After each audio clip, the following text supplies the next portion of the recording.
For more, let's bring in Chris Cabrera. He is spokesman for the National Border Patrol Council and a Border Patrol agent himself. He joins us by phone from McAllen, Texas. Thank you so much for joining us.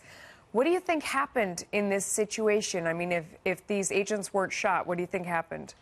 Well, I think it's clear that our agents were ambushed. Obviously, one of them was murdered. The other one was an attempted murder on his life. And it's just sickening to think that this happened. It is quite possible that they were hit with rocks, large rocks, which rendered them unconscious. And, the rest happened from there. It's just horrible. I mean, what do you think should be done to stop this from happening in the future? Well, there's many things that need to be done. Obviously, the border is not secure. Anybody who's watching this or who has followed the Border Patrol for any period of time knows that the border is not secure. So we need to get a handle on this border. We need to have more manpower. Obviously, that's a very important factor. And prosecutions need to be stepped up for anybody that lays a finger on a Border Patrol agent to prevent incidents like this from happening again. Yeah, and we've heard others say that it feels like authorities are being slow with details about what happened. Do you think that's the case? Do you agree with that assessment or no? Well, I think the details are coming out little by little since there is an ongoing investigation.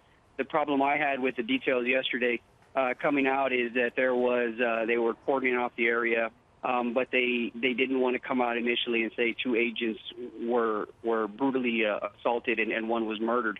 They didn't want to commit to the fact that one of our agents was murdered. They were kind of waffling between the fact of maybe it was an accident, maybe it was this, maybe it was that. And when they knew that our agent had been murdered, there was a manhunt underway. They didn't seem that it was a priority to get this information out there. Why? Why do you think that was? I have no idea of the thought process of the agency at that point. I'm glad that now that it's starting to get out there that what happened did happen and that there is a serious threat to law enforcement throughout the country as well as our Border Patrol agents. I mean, we mentioned at the beginning that you're a Border Patrol agent yourself. How does this make you feel? Does it make you nervous about being out there? Does it make you think twice about doing it?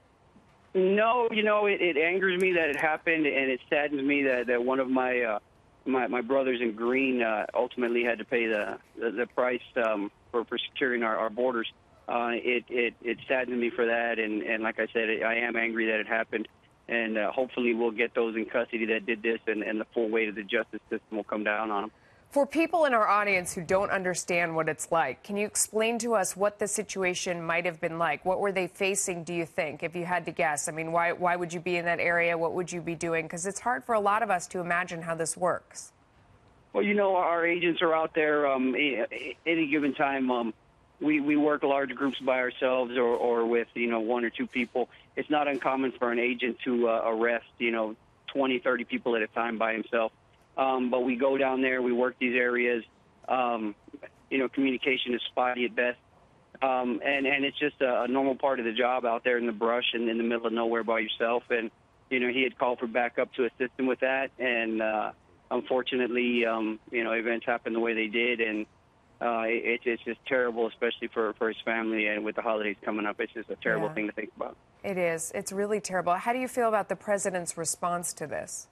I'm actually, it's comforting to the fact that we've never seen that before. Usually when an agent or an officer dies in the line of duty, at least under, the past 8-10 years, you would never hear anything about it from the White House. And now for President Trump to come out and address the family and let them know let us know that we're in his thoughts and prayers and that something will be done. And it is very comforting. Let's just hope we can get to the bottom of this soon. It's also worth noting from what you said that it's not just a wall that would make a difference in this situation. I mean, it's about more support all the way around. Yeah, a wall, it's like, the tools we have, the wall would be like a hammer. It's not the only thing in the toolbox. It's necessary, but you also need more infrastructure, more personnel. And the biggest thing that you need is the political will to get these things done, to make these changes. And without that, nothing else is going to work. Very well said. We'll end there. Chris Cabrera, thank you.